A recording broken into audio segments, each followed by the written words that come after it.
اعوذ باللہ السمیع العلیم من الشیطان الرجیم من حمزہ ونفخہ ونفسہ بسم اللہ الرحمن الرحیم ربی یسر ولا تعسر وتمم بالخیر ربی زدنی علما وَلْتَكُمْ مِنْكُمْ أُمَّةٌ يَدْعُونَ إِلَى الْخَيْرِ وَيَأْمُرُونَ بِالْمَعْرُوفِ وَيَنْهَوْنَ عَنِ الْمُنْكَرِ وَأُولَئِكَ هُمُ الْمُفْلِحُونَ وَلَا تَكُونُوا كَالَّذِينَ تَفَرَّقُوا وَاخْتَلَفُوا مِنْ بَعْدِ مَا جَاءَهُمُ الْبَيِّنَاتُ وَأُولَئِكَ لَهُمْ عَذَابٌ عَظِيمٌ۔ آیت نمبر 104-105 ہے، چوتھا پارہ ہے، سورہ آل عمران ہے۔ اور تم میں سے ایک جماعت ایسی ہونی چاہیے، یہاں پر یہ جو امت ہے یہ ایک جماعت ہے، ٹھیک ہے، ایک گروہ ایسی ہونی چاہیے، ایک جماعت جو خیر کی طرف بلائے، الی الخیر یدعونا، وہ بلائے، وہ لوگ بلا رہے ہوں، وہ لوگ بلاتے ہوں، ٹھیک ہے، کس کی طرف؟ الی الخیر، خیر کی طرف بلانے، بھلائی کی طرف، ویامرون، اور وہ حکم کرنے والے ہوں، ٹھیک ہے، جو خیر کی طرف بلائے اور نیک کاموں کا حکم دے، بالمعروف، یہ بالمعروف کیا ہے؟ معروف طریقے یعنی نیک کام جو معروف ہیں، اور ٹھیک ہے، اور نیک کاموں کا حکم دے اور برے کاموں سے روکے، وینہونا، نہیں سے ہے، جیسے ہم کہتے ہیں نہیں، ٹھیک ہے، وہی ہے یہ، وینہونا، اور وہ سب روکتے ہوں، وہ منع کرتے ہوں، کس سے؟ منکر سے، عن المنکر، عن سے منکر، منکر سے، اور وہی لوگ فلاح پانے والے ہیں، کیا ہے؟ اولئک ہم المفلحون، واو اور اولئک، یہ واو نہیں پڑھا جائے گا، صرف حمزہ پڑھا جائے گا، حمزہ پیش او، لام کھڑا زبر لا۔ اچھا، اور تم ان لوگوں کی طرح نہ ہو جاؤ، کیا فرمایا؟ ولا تکونوا، اور نہیں ہو جانا تم لوگ، ایسے نہ ہو جانا، اور ان لوگوں کی طرح نہ ہو جاؤ، یا ان لوگوں کی طرح نہیں ہو جانا جو فرقوں میں بٹ گئے، کیا ہو گئے؟ کالذین تفرقوا، جو فرقوں میں بٹ گئے، جنہوں نے فرقہ فرقہ کر لیا، اور ان کے پاس واضح نشانیاں آ جانے کے بعد انہوں نے ایک دوسرے سے کیا کیا؟ ایک دوسرے سے اختلاف کیا، ٹھیک ہے، اور ان لوگوں کے لیے بہت بڑا عذاب ہے، اللہ ہم سب کو بچائے، فرقے سے بھی بچائے، تفرقہ بازی سے بھی بچائے، اختلاف سے بھی بچائے، قرآن و حدیث میں ہم اختلاف کریں، اللہ ہم بچائے، اور پھر اللہ تعالیٰ اپنی رحمت سے اور یہ ٹوٹے پھوٹے اعمال کی برکت سے اللہ تعالیٰ ہم سب کو عذاب عظیم سے بھی بچائے۔ اب ہم پیچھے سے غور کریں، جو ہم نے اس سے پہلی نشست میں جو آیات تلاوت کی تھیں وہ کیا تھیں، اور یہاں جو تلاوت کی ہم نے وہ کیا تھی۔ پیچھے بھی ہم نے یہی پڑھا کہ اللہ کی رسی کو مضبوط تھام لیا جائے، تفرقے میں نہ پڑا جائے، اللہ کی نعمت کو یاد کرو جو اللہ نے ہم پر فرمائی، کہ دشمنی کو الفت میں بدل دیا اور آپس میں بھائی بھائی بنا دیا اللہ کی نعمت کے بدلے، اس نعمت کے صدقے، فاصبحتم بنعمتہ اخوانا فرمایا تھا، تو اور دوزخ کے گڑھے کے کنارے سے بچا لیا۔ اب یہاں پر بات دیکھیں، پھر ربط ہے ایک، ٹھیک ہے، تو پہلے سب سے پہلے آپ پچھلی بات کو تھوڑا سا ربط اس سے قائم کریں کہ زندگی کی جو ایک یہ گاڑی ہماری چل رہی ہے، ٹھیک ہے، یہ دنیا کے، اس فریبی دنیا کے جو میلے اور جھمیلے ہیں، جہاں پر ہر وقت کامیابی اور ناکامی کے یعنی مختلف طرح کے لوگوں کے معیار ہیں، جہاں پر تعمیر و تخریب، فنا اور بقا کا ایک نہ ختم ہونے والا ایک چکر لوگوں کو نظر آ رہا ہے، ٹھیک ہے، تو کوئی قوم عزت و وقار سے زندہ سلامت نہیں رہ سکتی۔ عزت سے زندہ سلامت رہنے کا قوموں کا کیا ہے؟ اللہ تعالیٰ نے ایک ان کو کرائیٹیریا دیا ہے کہ جب تک اس کے افراد میں اتفاق اور اتحاد نہیں ہوگا، ٹھیک ہے، جب تک جو ہے وہ کامیاب نہیں ہو سکتے، اور کوئی اتحاد پائندہ اور پائیدار نہیں ہو سکتا جب تک محکم اور حقیقی بنیادوں پر اس کی عمارت کی تعمیر نہ کی گئی ہو، محکم مضبوط اور اس کے علاوہ حقیقی جو بنیاد ہے، حقیقی بنیاد کیا ہے وہ ہمیں پتہ ہے، ہمیں معلوم ہے، وہ قرآن اور حدیث ہے، قرآن و سنت ہے اور فہم صحابہ ہے۔ تو جب تک یہ حقیقی بنیادوں پر اس کی عمارت کی تعمیر نہیں کی گئی ہوگی، امت مسلمہ جو کہ دولت رشد و ہدایت کی امین ہے اور رحمت الہی کی قاسم بھی ہے، یہ تقسیم بھی کرتی ہے، کس چیز کو تقسیم کرتی ہے؟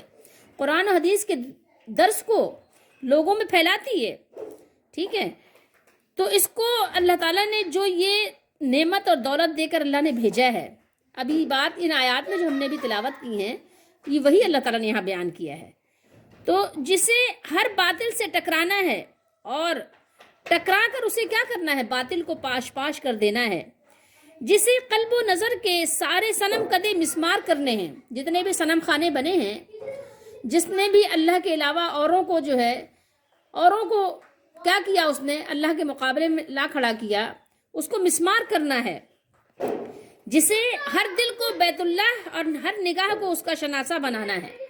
ٹھیک ہے، اس قوم کے لیے کیا چیز ضروری ہے؟ اس کے لیے ضروری ہے کہ اپنے لیے نہ صحیح اپنے بلند اور پاکیزہ مقاصد کے لیے زندہ رہے اور عزت اور وقار سے زندہ رہے، تاکہ اس کی آواز سنی جائے اور اس کی بات مانی جائے. اور یہ اس کے بغیر ممکن نہیں کہ اس کے افراد میں اتحاد اور اتفاق ہو، تفرقہ نہ ہو. اور وہ اتحاد اتفاق سطحی بنیادوں پر نہ ہو کہ بس اوپر ایسے ہی ہے، اندر کچھ نہیں ہے. ٹھیک ہے، کہ اوپر اگر ہوگا کوئی چیز سطحی بنیاد پر ہوگی تو کیا ہوگا؟ کوئی بھی تیز ہوا، کوئی بھی تند و تیز ہوا، کوئی بھی لہر آئے اور بہا کر لے جائے گی. تو ایسی نہیں ہو کہ کوئی تیز ہوا آئی اور کوئی ایک لہر آئی اور اس کو بہا کے لے گئی، نہیں، بلکہ حقیقی اور پائیدار ہو.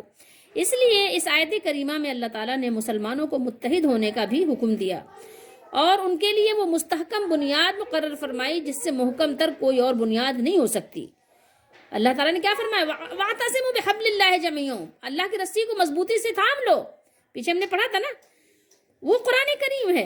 ٹھیک ہے، قرآن کریم پر عمل کرنے کے لیے اس کا صحیح سمجھنا ضروری ہے، اور اس کو صحیح سمجھنے کے لیے کیا کرنا ہے؟ اور اس کی صحیح سمجھ اس ذات اقدس و اطہر کے بیان اور تفسیر کے بغیر ناممکن ہے. کس کے بغیر؟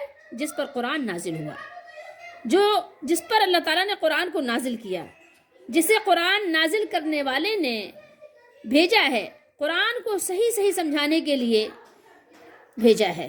کس لیے بھیجا ہے؟ کس لیے مبعوث ہوئے ہیں وہ نبی محترم صلی اللہ علیہ وسلم؟ قرآن کو سمجھانے کے لیے، قرآن کو سمجھانے آئے تھے. 23 برس قرآن کو سمجھایا لوگوں کو، 23 برس تربیت کی تھی، 23 برس سکھایا تھا. تو وہی نبی کریم صلی اللہ تعالیٰ علیہ وآلہ وسلم کا سکھانا، سمجھانا، پڑھانا، سب کچھ ہمارے لیے کیا ہے؟ وہ سنت ہے، وہی طریقہ سنت ہے. اور کیسے سمجھیں؟ جیسے صحابہ رضی اللہ تعالیٰ عنہ نے سمجھا تھا. اس کے لیے ہمیں صحابہ رضی اللہ تعالیٰ عنہ کی زندگی کی طرف کیا کرنا پڑے گا؟ نظر ثانی کرنی پڑے گی. اور ایک بات فرمائی ہے علامہ قرطبی نے، فرمایا کہ امرنا اللہ تعالیٰ بالاجتماع علی الاعتصام بالکتاب والسنہ. یہ میں آپ کو اس کا ترجمہ سناتی ہوں. وہ فرماتے ہیں کہ اللہ تعالیٰ نے ہمیں حکم دیا ہے کہ ہم اعتقاداً اور عملاً کتاب و سنت کی رسی مضبوطی سے پکڑ لیں. ہمارے اتحاد کا صرف یہی سبب ہے، اور صرف اسی طرح اتفاق و اتحاد کی نعمت میسر آ سکتی ہے جس سے ہمارے دین و دنیا کے حالات سنور سکتے ہیں. اور پھر رحمت عالم صلی اللہ تعالیٰ علیہ وآلہ وسلم کی تشریف آوری سے قبل، آپ کی آمد سے پہلے جزیرہ نما عرب کی کیا حالت تھی؟ وہ آپس میں انس و محبت اور شفقت و رحمت کرنے والے انسانوں کا ملک نہیں تھا، بلکہ کیا تھا؟ ایک آگ کا بگولا تھا جس سے ہر لمحہ کیا ہوتا تھا؟ آگ برستی رہتی تھی، اور دور و دراز تک آبادیاں کیا کرتی تھی؟ جلا دیتی تھی. ہر قبیلہ دوسرے قبیلے سے کیا تھا؟ آپس میں برسر پیکار تھا. ہر علاقہ دوسرے علاقے سے جنگ آزما تھا. جذبات اتنے مشتعل اور بے قابو تھے کہ ذرا سی بات پر خون کی ندیاں بہہ جایا کرتی تھی. ایک بار اگر جنگ کی آگ سلگ پڑتی تھی تو صدیوں تک اس کے شعلے بھڑکتے رہتے تھے. ٹھیک ہے، اور آپ نے پہلے بھی سنا اور پڑھا ہوگا کہ اوس اور خزرج بھی اسی کا ایک حصہ تھے، ایک کڑی تھے. لڑائی کا سلسلہ 120 سال تک جاری رہا ان کے درمیان. ٹھیک ہے، کسی کی جان کسی کا مال محفوظ نہیں تھا، یہاں تک کہ اسلام کا بادل آیا اور رحمت الہی بن کر برسا. اور رسول اللہ صلی اللہ تعالیٰ علیہ وآلہ وسلم کا جب ظہور ہوا تو عرب کے اجڑے ہوئے دیار میں بہار آ گئی. عداوت کی جگہ محبت نے، وحشت کی جگہ انس نے، انتقام کی جگہ عفو نے، خود غرضی کی جگہ اخلاص و ایثار نے، اور غرور و تکبر کی جگہ تواضع اور انکسار نے لے لی. یہ وہ اختلاف تھا جس نے عرب کی کایا پلٹ دی، جس کی برکت سے عرب کے صحرا نشینوں نے تاریخ عالم کا رخ موڑ دیا. اللہ تبارک و تعالی نے اپنے اسی احسان عظیم کی یاد تازہ فرمائی کہ کس طرح اس نے اپنے محبوب کریم صلی اللہ تعالیٰ علیہ وآلہ وسلم کو بھیج کر کس طرح اللہ تعالیٰ نے برکات اور فیوز ہماری نگاہوں کے سامنے اللہ تعالیٰ نے ٹوٹے ہوئے دل جوڑ دیے اور ہمیں آپس میں بھائی بھائی بنا دیا. اور یہی نہیں بلکہ ذلت اور رسوائی کی پستیوں سے نکال کر ترقی و عزت کی شاہراہ پر گامزن کر دیا۔ تم دوزخ کے کنارے پر کھڑے تھے، بس آنکھ بند کرنے کی دیر تھی اور تم اس گڑھے میں گر پڑتے، لیکن رحمت الہی نے تمہاری دستگیری کی اور تمہیں آتش جہنم سے بچا لیا، اس میں گرنے سے تم کو اللہ تعالیٰ نے بچا لیا۔ ان احسانات کو یاد کرو اور یاد رکھو اور اسلام کی رسی کو مضبوطی سے پکڑے رہو اور اپنی صفوں میں انتشار کو جگہ نہ دو۔ اس آیت کے اولین مخاطب صحابہ کرام رضی اللہ تعالیٰ عنہم ہیں، اور ان کے متعلق ہی اللہ بصیر و خبیر فرما رہا ہے کہ میں نے ان کے دل جوڑ دیے، انہیں بھائی بھائی بنا دیا، ان کو دوزخ سے نکال لیا۔ اب جو لوگ ان نفوس قدسیہ کی طرح عمل کریں گے، اللہ تعالیٰ ان کو بھی ایسے ہی بچا لے گا۔ اور جو لوگ ان نفوس قدسیہ پر طرح طرح کے اعتراض کرتے ہیں، وہ اپنی خبر لیں، ٹھیک ہے، وہ ذرا خود ہی انصاف کریں تو زیادہ بہتر ہوگا، اور بتائیں کہ وہ کون لوگ تھے جن کو رسول اللہ صلی اللہ تعالیٰ علیہ وآلہ وسلم نے شیر و شکر کیا تھا، وہ کون تھے جن کو دوزخ کے کنارے سے ہٹا کر جنت میں پہنچایا گیا تھا۔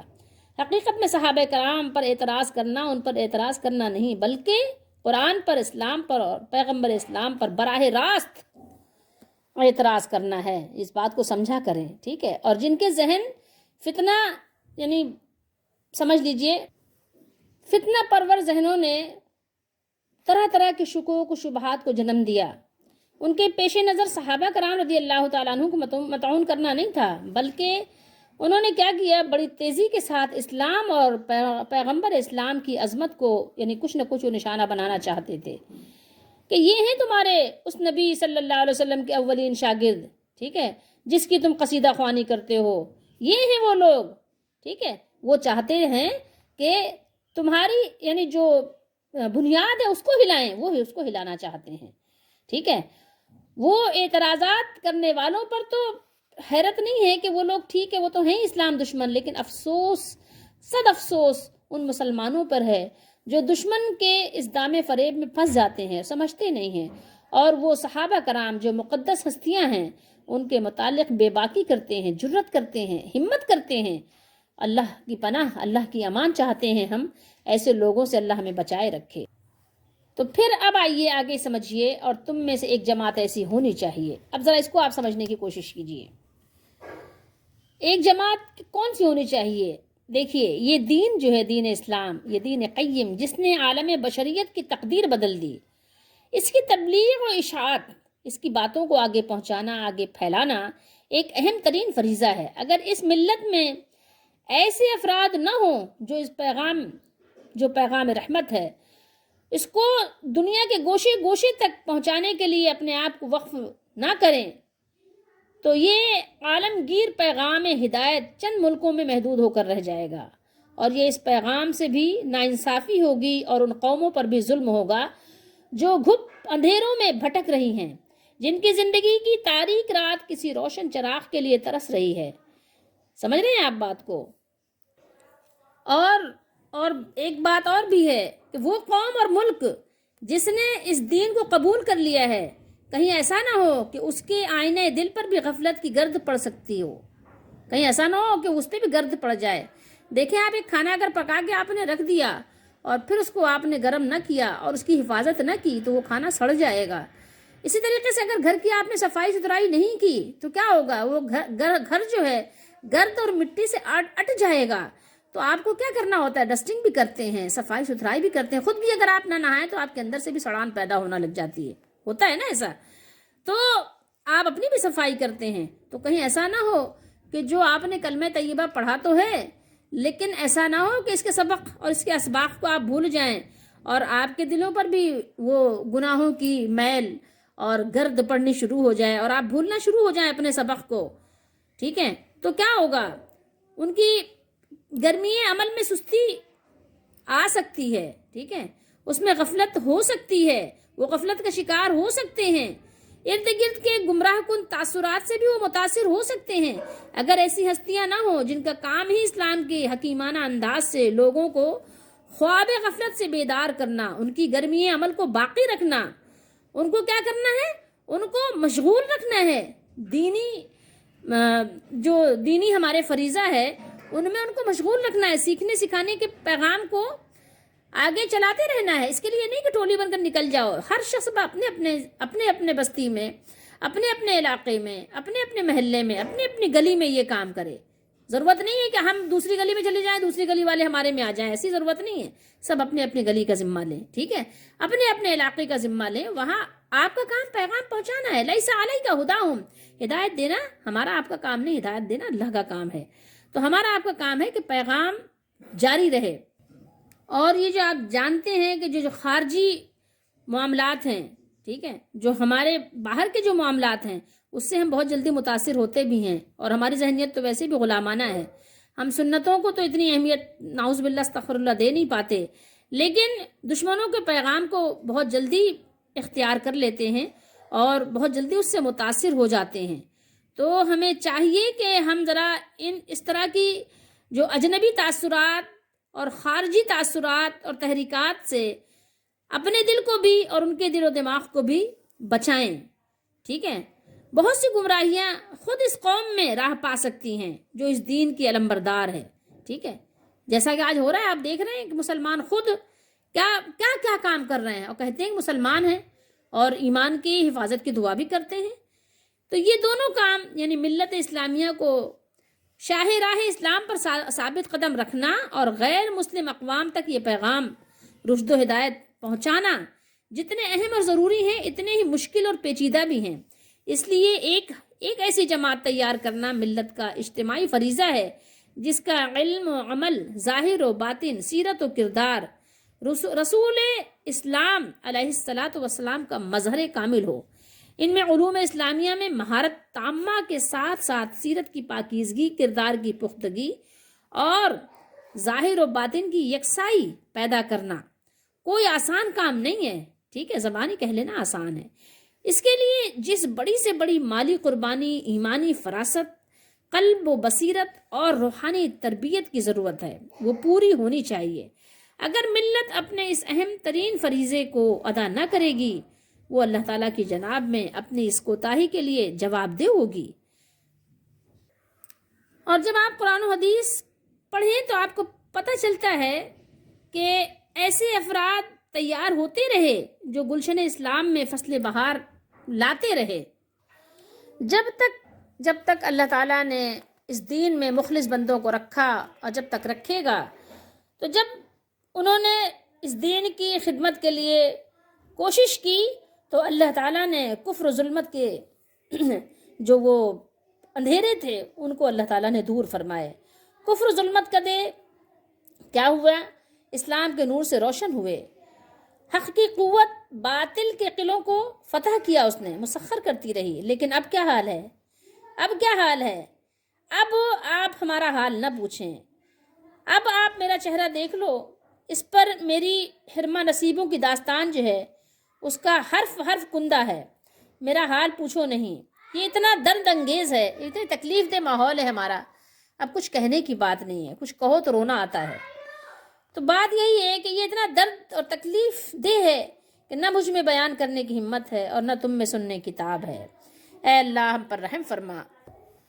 تو پھر ذرا غور کیجئے، اب قرآن مجید کی آیات پر غور کرتے جائیے، آپ کو اندازہ ہوگا کہ کس انداز سے اللہ تعالیٰ نے ہم مسلمانوں کو تنبیہ کی ہے، کس انداز سے، اور کیسے اللہ تعالیٰ نے ہم کو سکھایا ہے. سیکھو، بہت کچھ تم سیکھتے ہو، یہ بھی سیکھو. اہل کتاب اور دوسرے لوگ جو تمہیں گمراہی میں مبتلا کرنا چاہتے ہیں ان کی گمراہی سے باخبر رہ کر بچنے کا اہتمام کرو. اس کے علاوہ اللہ تعالیٰ نے یہ جو مذکورہ جو پیچھے 2 آیتیں ہم نے تلاوت فرمائی تھیں، مسلمانوں کی اجتماعی قوت کو مضبوط کرنا اور ان کو ناقابل تسخیر بنانے کے لیے اللہ تعالیٰ نے 2 اہم اصول ہمیں بتائے تھے. ان سب چیزوں کو سیکھو. ایک چیز اللہ تعالیٰ نے ہمیں کیا سکھائی تھی؟ ایک تقوی سکھایا. تقوی. ایک کیا سکھایا اللہ تعالیٰ نے دوسرے نمبر پہ؟ اتفاق سے رہو، اتحاد سے رہو. اور کیا کرو؟ تفرقے میں نہ پڑو، اختلاف سے بچو.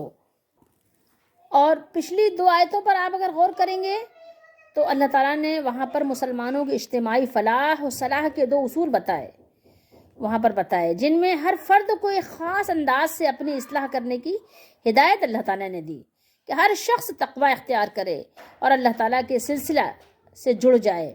کیا ہے اللہ تعالیٰ کا سلسلہ اسلام سے مربوط ہو جائے، ربط قائم کر لے۔ اس طرح انفرادی اصلاح کے ساتھ ساتھ خود بخود ایک اجتماعی قوت بھی مسلمانوں کو حاصل ہو جائے گی۔ مذکورہ دو آیتوں میں اسی نظام صلاح و فلاح کا اللہ تعالیٰ نے یہاں تکملہ اس طرح کیا ہے کہ مسلمان صرف اپنے اعمال و افعال کی اصلاح پر بس نہ کریں کہ بس کافی ہے میں نے اپنا کر لی بھائی، اپنی دیکھو یا شیخ اپنی دیکھ، نہیں، بلکہ اپنے دوسرے بھائیوں کی اصلاح کی فکر بھی کرنی ہے، ساتھ ہی ساتھ ان کی فکر بھی رکھیے۔ اسی صورت سے پوری قوم کی اصلاح بھی ایک ممکن ہو سکے گی، ٹھیک ہے، اس کی بھی ایک کہنا چاہیے ایک امید ہو سکے گی، اور ربط یعنی آپس میں اتحاد اور بقا اور اس کا قیام بھی ہو سکے گا۔ رسول اللہ صلی اللہ تعالیٰ علیہ وآلہ وسلم نے ارشاد فرمایا، بخاری اور مسلم میں حدیث ہے، آپ صلی اللہ علیہ وسلم نے فرمایا، تم میں سے جو شخص کوئی برائی دیکھے تو وہ کیا کرے، اپنے ہاتھ سے بدل دے، پھر اگر طاقت نہ رکھے تو اپنے زبان سے روک دے، پھر اگر اس کی بھی طاقت نہ رکھے تو کیا کرے، اپنے دل سے یعنی برا جانے، اور یہ سب سے کمزور ترین درجہ ہے ایمان کا، ٹھیک ہے، دل سے برا جاننا کمزور ترین درجہ ہے، لیکن اب جو لوگ دل سے بھی برا نہیں جانتے پھر ان کا کیا بنے گا، ذرا تصور کریں وہ کس کیٹیگری میں ہے۔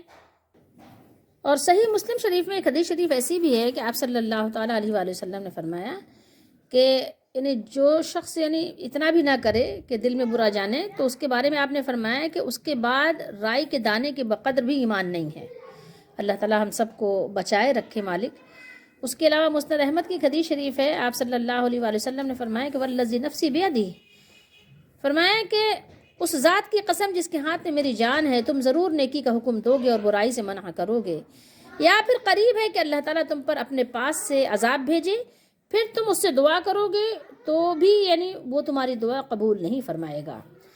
اب ذرا غور کیجئے، یہ الفاظ کوئی معمولی نہیں ہے، اور آگے مزید اللہ تعالیٰ نے فرما دیا کہ جو لوگ یہ کام کریں گے تو فلاح بھی انہی کا مقدر ہے، کامیابی انہی کا مقدر ہے۔ یہ دنیا میں بہت بڑی بڑی ڈگریاں لے لینا نہیں، یہ آخرت کی کامیابی پر منحصر ہے، اور دنیا میں بھی ان کی زندگی پرسکون ہوگی، وہ ان کی زندگی ہوش پوش نہیں ہوگی، ان کی زندگی میں ہڑا ہڑی نہیں ہوگی۔ اور پھر آگے مزید اللہ تعالیٰ نے ارشاد فرمایا وَلَا تَكُونُوا كَالَّذِينَ تَفَرَّقُوا وَاخْتَلَفُوا مِن بَعْدِ مَا جَاءَهُمُ الْبَيِّنَاتُ، اور تم ان لوگوں کی طرح نہ ہونا جو فرقوں میں بٹ گئے اور واضح احکام آنے کے بعد ایک دوسرے سے کیا کیا، خلاف و اختلاف کرنے لگے۔ اللہ تعالیٰ اس امت کو منع فرما رہا ہے کہ وہ ان سابقہ امتوں کی طرح نہ ہوں جنہوں نے حجت قائم ہونے کے باوجود تفرقہ بازی اور اختلاف کو اختیار کیا، اور امر بالمعروف اور نہی عن المنکر کو ترک کر دیا تھا۔ تو ہمیں اللہ تعالیٰ نے سکھایا، تنبیہ فرمائی کہ دیکھو تم ان کی طرح نہ ہو جانا، لیکن افسوس کا مقام ہے کہ جس چیز سے ہمیں منع کیا گیا تھا ہم وہی کر رہے ہیں، بہت افسوس، ٹھیک ہے، وہی کام یہ امت کر رہی ہے جس چیز سے اس کو منع کیا گیا تھا، وہی تفرقہ بازی، وہی روش اختیار کرنا، حق اور اس کے روشن دلائل قرآن اور سنت کی موجودگی میں، قرآن کریم اور سنت صحیحہ کی صورت میں ہمارے سامنے خوب اچھی طرح واضح ہے، ہمیں معلوم ہے، مگر وہ اپنی فرقہ بندیوں پر جمے ہوئے معلوم ہے۔ اس لیے میں نے کہا یہ کیونکہ بہت سارے ایسے آپ کو بڑے بڑے جید علماء ملیں گے جن کو قرآن و صحیح حدیث معلوم ہے، اس کے باوجود بھی وہ بنی اسرائیل کے علماء کی طرح، یا یہ کہ وہ نبی کریم صلی اللہ علیہ وسلم کی آمد پر جو یہود و نصارہ کے علماء تھے جنہوں نے حق کو چھپایا تھا ان کی طرح وہ کام کر رہے ہیں، ان کو معلوم ہے، لیکن وہ جان بوجھ کر ضد اور ہٹ دھرمی کی وجہ سے اپنے فرقے کو ڈیفینڈ کر رہے ہیں، اس کے باوجود کہ ان کو معلوم ہے، اور سارا زور کس پر لگ رہا ہے، اپنے فرقے کو بچانے کے لیے، اپنے فرقے کو اس کو قائم رکھنے کے لیے اس پر جمے ہوئے ہیں، اور اپنی ساری عقل، ساری ذہانت، سارا یعنی ذہن کا سارا زور، جتنا بھی ان کے پاس یعنی قوت کہنا چاہیے کہ گویائی ہے، اس کے علاوہ ان کے اندر جو دوسری صلاحیتیں ہیں پہلی امتوں کی طرح، وہ سارا کچھ کس پہ لگا رہے ہیں، تعویل میں یا تحریف میں، اسی مکر و فریب میں لگے ہوئے ہیں، اور اپنے ساری صلاحیتوں کو اسی میں ضائع اور برباد کر رہے ہیں۔ اللہ تعالیٰ نے ہم سب کو، مسلمانوں کو، گروہ بندی اور اختلاف سے منع کیا۔ اب ہمارے سامنے اللہ تعالیٰ نے گروہ بندی اور اختلاف کی لعنت میں گرفتار قوموں کو جو ان کا عبرتناک جو انجام ہوا وہ بھی اللہ تعالیٰ نے بیان کیا تاکہ مسلمان اسے سنیں اور نصیحت پکڑیں، نصیحت حاصل کریں۔ یہود و نصارہ نے اپنے دین کے اصولوں کو کیا کیا تھا؟ پس پشت ڈال دیا تھا، اور فروعی یعنی جو چھوٹی چھوٹی چیزیں ہوتی ہیں عملی لحاظ سے اور جزوی مسائل کو انہوں نے اتنی اہمیت دے رکھی تھی کہ انہیں اسی کی وجہ سے کفر کے فتوے وہ لگاتے تھے، جو یعنی فروعی اختلافات پر وہ کفر کے فتوے لگاتے تھے، ٹھیک ہے؟ جیسے آج ہمارے یہاں ہے، عمل اور اعتقاد دونوں کو ایک جگہ جمع کر دیا۔ بھائی عمل ایک الگ چیز ہے، اعتقاد الگ چیز ہے۔ کچھ چیزیں ہیں جو بنیاد ہیں، کچھ چیزیں ہیں جو اصولیات ہیں، کچھ ہیں فروعیات ہیں، سب ایک جیسے نہیں ہیں۔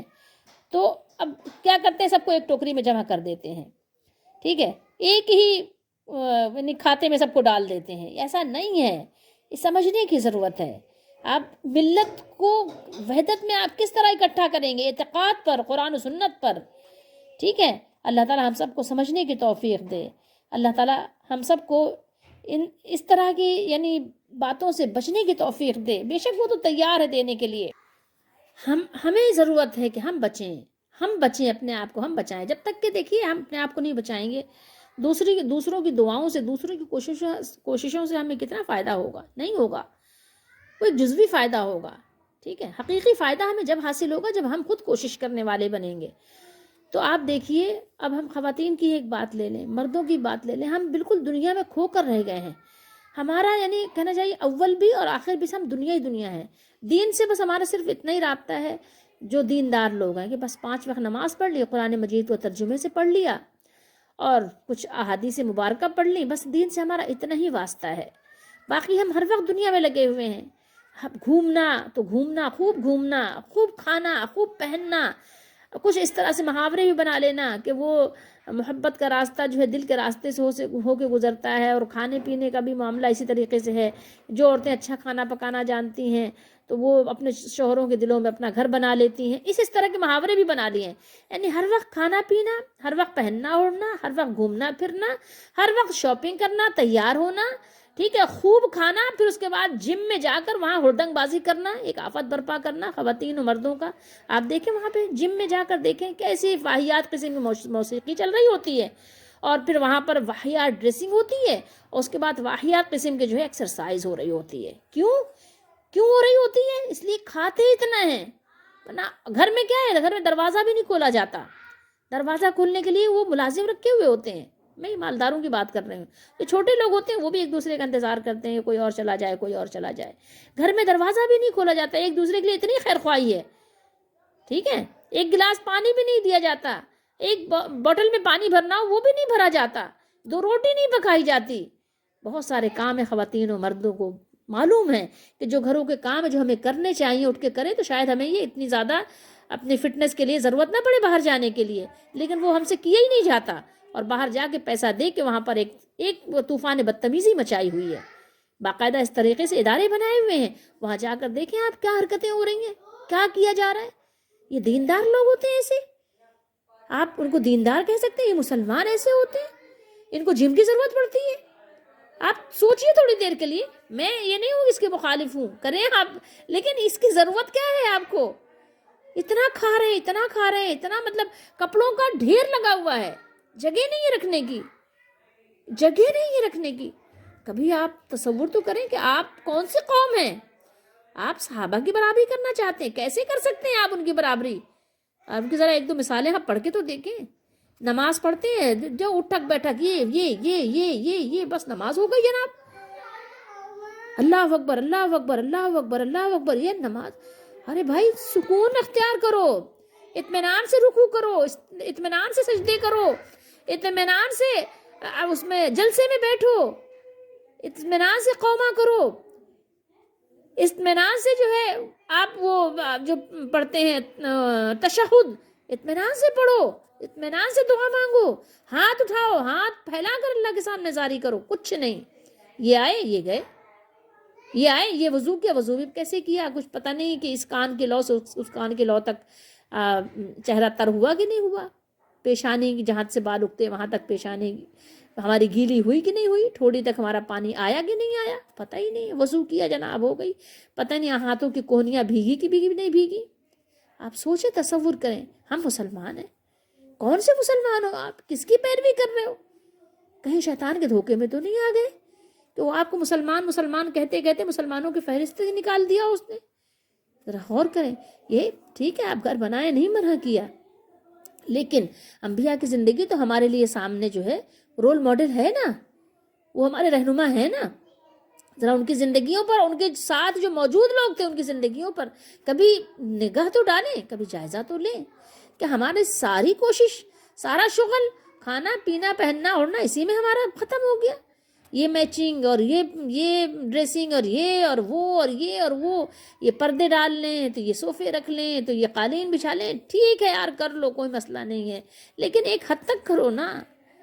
کرتے ہی رہو، بس یہی کرتے رہو، اور اسی کو فخر سمجھنا، اسی کو اپنی بڑائی سمجھنا، اسی کو اپنی جیت سمجھنا، اسی کو اپنا کامیابی قرار دینا، اسی کو اپنا سب کچھ سمجھ لینا، اور اسی کو اللہ کی رضا کا ضامن بھی سمجھ لینا کہ گویا اللہ آپ سے راضی ہے جبھی تو ہمیں یہ دے رہا ہے. آپ دیکھو نا اللہ تعالیٰ نے اپنی رضا کا کیا پیمانہ بتایا. یہ دیکھیے پیمانہ آپ نے دیکھا، یہ کیا فرمایا اللہ نے، وَأُولَٰئِکَ هُمُ الْمُفْلِحُونَ. تو یہ کام بھی آپ کر رہے ہیں، یہ کس کے لیے اللہ نے بیان فرمایا ہے؟ یہ کون لوگ کریں گے آ کے؟ کبھی آپ نے اس کے بارے میں سوچا؟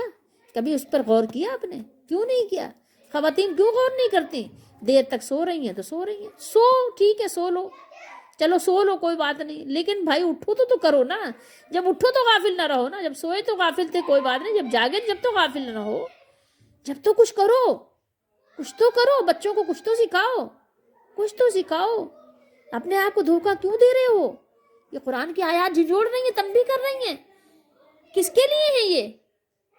کیا ہم اس پر ایمان نہیں رکھتے؟ ہم رکھتے ہیں ایمان. تو پھر کب عمل کریں گے؟ کب کریں گے؟ جب آنکھیں بند ہو جائیں گی، جب اس دنیا میں چلے جائیں گے، جب حسرت کریں گے کہ دنیا میں دوبارہ بھیجا جائے، کب عمل کریں گے؟ یہ کب عمل ہوگا؟ اس پر غور کیجئے گا، سوچئے گا، ذرا سوچنا.